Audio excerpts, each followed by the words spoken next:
3, 2, 1. Hi, good morning. My name is Erwin, ang pambansang Batang Kalye ng Pilipinas. So welcome to Batang Kalye's Point of View.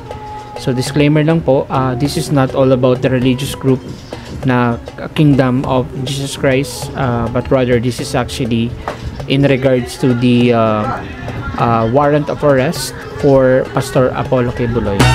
So kahapon po ay maagang na-deploy yung almost 2,000 na mga kapulisan sa KOJC compound to serve the warrant of arrest for Pastor Apollo Quiboloy. Till now hindi pa rin nahuhuli si Pastor Apollo. So inundi na ng mga supporters sa DPRRD ang pag-serve ng warrant. Isa pa ay nagpahayag din ng disappointment si Vice President Sara Duterte, at ang sabi niya sa kanyang statement ay hindi naman daw niya tinututulan ang anumang implementasyon ng anumang warrant of arrest na naaayon sa batas, subalit hindi katanggap-tanggap ang paggamit ng dahas laban sa mga inosenteng mamamayan at deboto ng Kingdom of Jesus Christ. And sabi niya pa, I vehemently condemn the abuse of police power in the takeover of the KOJC compound, which led to harassment of religious worshippers, the abuse of minors, and unnecessary loss of life. And lastly, BP Sara asked for a forgiveness to all members of KOJC to vote for PBBM last 2022 presidential election.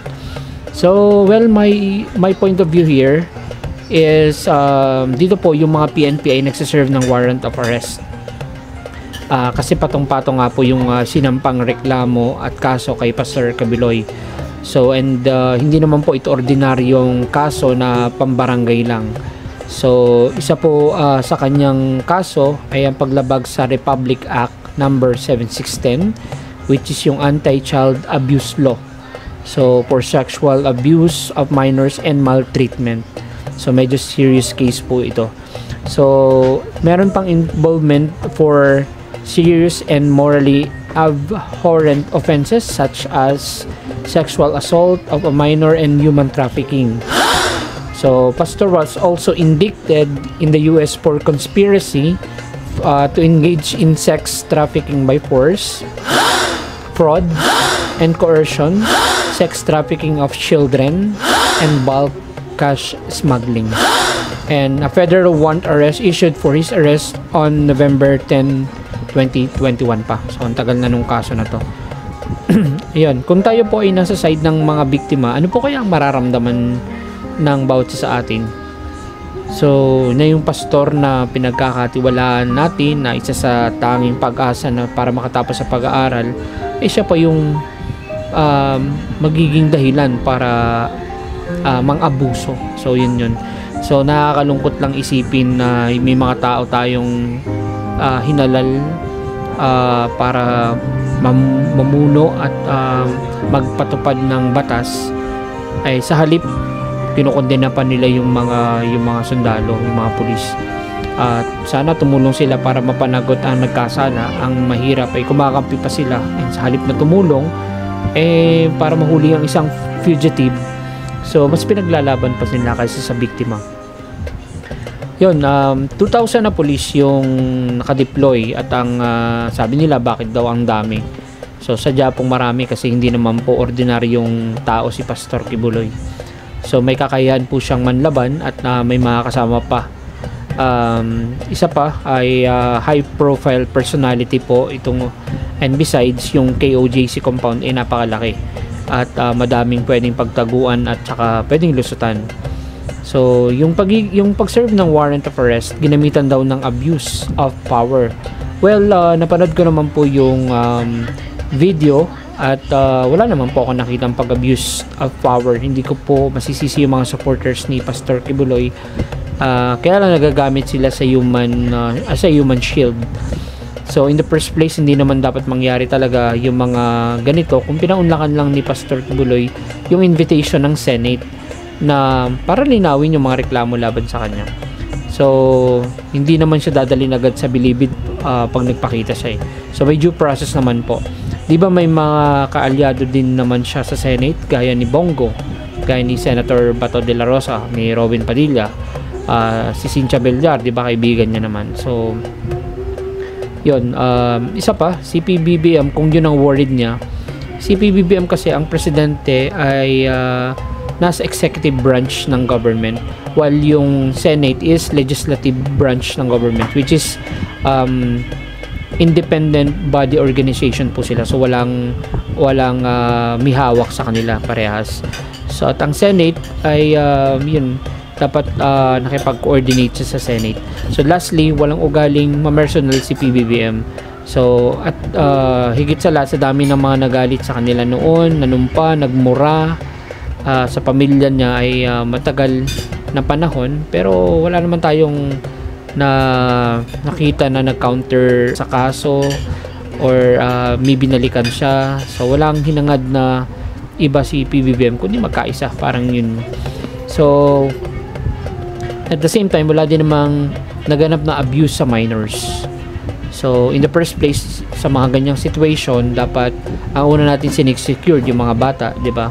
So unless ginagawa ng mga KOJC members na going front yung mga minors para magmukhang may paglabag sa mga minors, so which is hindi po yun tama. So ang isa pa, doon naman sa unnecessary loss of life, nakikiramay po tayo dun sa namatayan, pero wala pong kasalanan yung mga police, kasi as per the news, may health condition naman yung namatay, at isa pa, hindi daw kumakain, at nung nag-collapse siya, nag-collapse siya sa gitna ng operation, kaya parang naging part siya nung akala nila police yung may kasalanan. So wala. So si PRRD naman ay kinundin na din yung pagsiserve ng warrant of arrest. So sabi niya, Philippines in more tragic state amid hunt for Kibuloy. Coming from PRRD talaga tong statement na tragic, no? So mabuti nga buhay si Kibuloy. Nung panahon ni PRRD, bihira ang nahuhuling buhay. Lahat ng hinuhuli nila namamatay. So tapos sasabihin ng laban. So parang ganun yung storya nun. Well, I'm not against a war on drugs, ha. In fact, so I supported yung war on drugs niya, pero yung first part lang. Kasi talaga namang natukan yung mga pusher at saka yung mga drug kingpin, so nawala. So pero yung mid to latter part, dahil di umano sa mga bonuses at saka sa mga quota, so yun doon nag-start yung EJK. So and aminado naman si PRRD dyan. So ang punto lang, mga kababayan, yung tragic, kung tragic yung paghuli kay Pastor Kibuloy, what more yung tukhang ni PRRD, ano yung brutal ba yon? So and worse was kahit walang involvement sa drugs, napapas lang. Imagine 20k yung namatay, and sabi nila collateral damage. Ang sakit nun sa mga walang involvement, no? So may mga involvement, then I think they are actually deserved, but dun sa walang involvement, so napakasakit sa pamilya nila, lalo yung mga batang napatay. Ang huling pahayag ni BP Sara ay yung paghingi niya ng tawad sa mga member ng KOJC. Nakiusap si BP Sara na iboto sa PBBM noong 2022 presidential election. So for me, I think ito na yung official statement niya na parang binabawi na niya yung support niya kay PBBM. So ako ay isa sa mga nalulungkot sa pagkawasak ng unity, kasi ito pa naman yung kinagat ng mga tao, kasi unity ang tema nila. So imagine, majority votes nakuha nila, and sino mag-aakala na hindi kakayanin ni BP Sara yung pressure na i-priority yung bayan over her family. So hindi ko lang maunawaan, dahil ba ginagawa ni PBBM yung pagiging fair, mapakaalyado man o kalaban, ginaganyan siya ng mga Duterte. So yes, may utang na loob si PBBM kasi sinuportahan siya ng mga Duterte, pero hindi naman ibig sabihin nun pag may mali, kukonsihintihin niya at papalagpasin na lang. And besides, mayroon din namang supporter talaga si PBBM. Nag-secured lang siya ng panalo sa pag team up niya kay BP Sara. Pero kahit siya lang mag-isa, PBBM definitely, si PBBM pa rin ang mananalo during that time. Sabi noon ni BP Sara na kaya daw siya sumuporta kay PBBM kasi parang para daw may continuity yung mga nasimulan ni PRRD. So, may continuity naman talaga basta yung tama lang. Pero yung mga maling gawa, so wala namang pinangako si PBBM na continuity para sa mga mali. For me, sa halip na kampihan nila si Pastor Kibuloy na may kaso, so dapat sana nananawagan na lang sila na sumuko at harapin ang mga kaso niya. Madami siyang pera, so makakakuha siya ng magaling na abogado. At the same time, kung wala talagang kasalanan, lalabas naman ng totoo unless guilty siya, kaya siya nagtatago. So, di ba, naniniwala si PRRD sa justice system ng Pilipinas, kaya ayaw nila papasukin ng ICC sa bansa. So bakit ngayon ayaw nilang kausapin si Kibuloy na humarap sa pagdinig?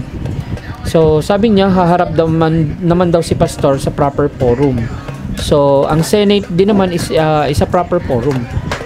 Sila nga yung gumagawa ng batas, so mas alam nila na, lalo na mga senador, kung may paglabag ba o wala. And besides, may mga abogado naman siya. So kudos nga pala kay Senator Bato de la Rosa. I'm not quite so sure, pero kilala naman nating siya kanang kamay ni PRRD.